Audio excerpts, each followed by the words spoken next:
Hello YouTube, this is a tobacco review of Cigar and Tobac Ltd. Warwick. Uh, Not a whole lot left in there. I've been enjoying this particular pipe tobacco. The bag note is very nice. It has a nougat raisin smell to it. The look of it appears to be, and I know you can't see what due to the glare of the screen, but you can tell that it's supposed to be predominantly a black Cavendish with maybe a 20%, 15% Virginia. Now, if you go to the website, it says Warwick 4 Black Fire Cures with a sweet Virginia. So I guess it means it's, well, I'm not sure what exactly that means, because it looks just like a black Cavendish, which last I knew is not exactly a fire cured, but it's more of a fermentation process. But I could be wrong. Either way, the bag note is absolutely fantastic. Now, the way it packs in the pipe, as I pop my peas there, it's quite nice. It leaves your fingers a little bit dirty, just like you'd expect any other kind of aromatic, but packing it, quite easy. Stays where you put it, it packs down fairly easily, not difficult at all. Since it appears to be a ribbon cut, that also helps in the packing process. Now the char light it takes on is fairly quick and fairly simple. And after that, it does hold a flame quite well. So normally, I have to relight my bowl multiple times.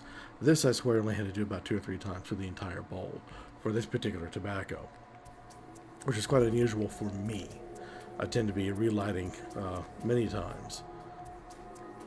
The room note of this particular pipe tobacco is also reflective of the bag note, which means it has this nougaty raisin-like odor, which I'm surprised they don't put that in the description on the website, that this is what it's supposed to smell like.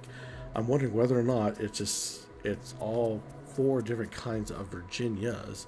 Just one is just the bulk of them are fire cured, which would make it a more of an English classification than a aromatic. The taste of it was minimal at best, which is fine for a presumable aromatic. And those around me didn't seem to mind it at all. Like I said, it has that nougaty raisin type odor to it. The tongue bite is minimal. It wanted to bite, but it didn't have the teeth. It was more like it gummed you than anything else. As in, it got hot on the tongue, and it got progressively hotter on the tongue, but it never actually had the actual bite you'd expect, and call it a tongue bite or a mouth bite of any sorts. The ash itself remained black. It never did turn that nice gray, and was on the crunchy side. So it was a little deceiving when you looked at the bowl, what was left in it, and you're going, it didn't burn down all that far, and you tamp it down, all of a sudden you're like crunch, crunch, and there's almost nothing left. The heat that came off this thing made it fairly hot, but not enough to stop the smoking process, which was quite nice. So you're never really worried about whether you're going to burn it through a bowl or not with this, because it didn't get that hot. It wasn't burning hot, but it made the bowl hot. So I'm not sure what you would call that. Let's say on a 1 through 10, 1 being ice cold, 10 being your pipe's on fire, this stuff would be around like a 7 or an 8. Hot enough to let you know it's getting awfully warm, but not hot enough to make you stop and go, I need to let this cool down for a bit. So it made for a very nice smoke throughout the entire bowl. Now, when would be a good time to smoke this? I would have to say spring or fall, because of that nougat raisin type odor.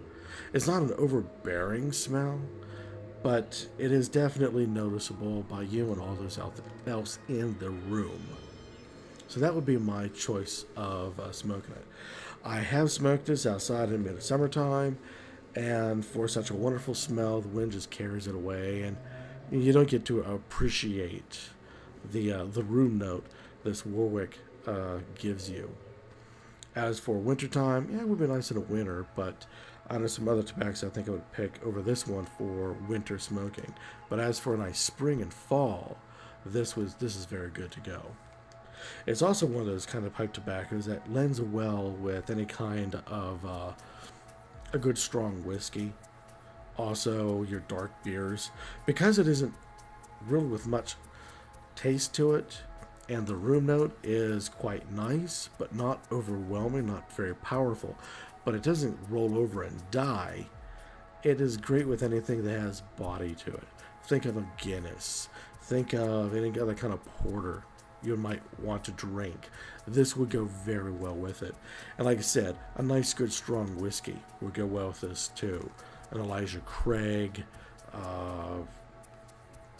anything else along that line. I can't quite think of any others I would pick right now. Besides Elijah Craig, that isn't a spice whiskey. I've been drinking a lot of spice whiskeys lately, so that's on my mind. This would go well with the spice whiskey, but I would think it would go better if it was just simply a straight whiskey or, say, a straight rum. Maybe a scotch. As for teas and whatnot, a good solid black tea would go well with this, but any fruity teas, I think it would counteract what you're smelling. So you need something more of a chai that would go well with this. But there you go. It is Cigar and Tobac, LTD's Warwick. I'm getting a lot of glare, so read the description. It'll give you the absolute spelling for it. You can actually go onto their website and order it from there if you're interested. I say give it a try, see what you think.